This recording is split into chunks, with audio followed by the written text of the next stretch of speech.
In 1997, I found myself in prison. I couldn't really see at that time how my life was going to turn around or a way forward. I can vividly remember in my prison cell looking in the mirror and actually saying these words to myself that nothing is going to change my life or the course of my life is going to change. My issues were drug addiction. I was an addict for 10 years. I'd had a range of drugs, and really the drug that was my problem in the end was heroin. I was injecting heroin 5 or 6 times a day. My life ended up a mess, and I knew that going from prison that I was going to use heroin again, and that clearly I knew that I would probably be dead in 4 months because the mess that I was in before I went into prison, the physiological state of me was a mess. And I can remember as a child that I used to look at creation and I used to think there has to be a God, you know, just looking at the universe and everything in creation. But I can remember as a child that I didn't know God personally. I didn't have that personal relationship with him, and I longed to maybe know him. But I went through life not knowing this God, not having this personal relationship with him.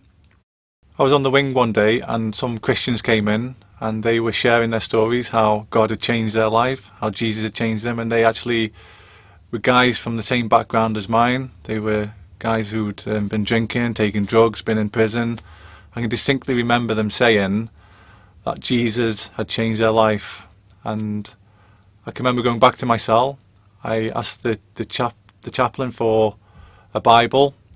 They got me a New Testament and I began to read it, and God began to speak to me as I was reading through the Gospels. I began to see that actually there was something special about the Bible, that I'd never read something like this before. So I kept reading, God kept speaking, and then one day I just looked at it and I just said, I want to say the sinner's prayer. So I said the sinner's prayer on my own in the cell, and I said, Lord, forgive me for my sin.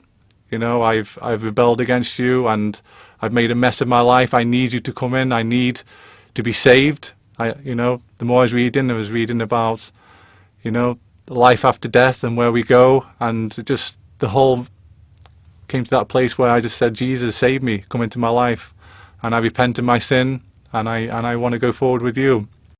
When I came out of prison, I went to a Christian organisation who gave me a home for 2 years.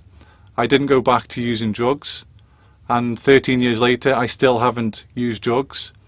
Whilst I was in this Christian home, I went back to college. I did a course in social welfare.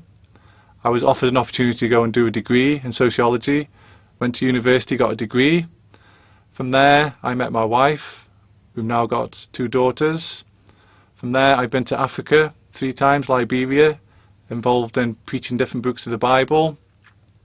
And now I've gone the full circle. I go back into prisons. I share the good news of Jesus, that he can change your life.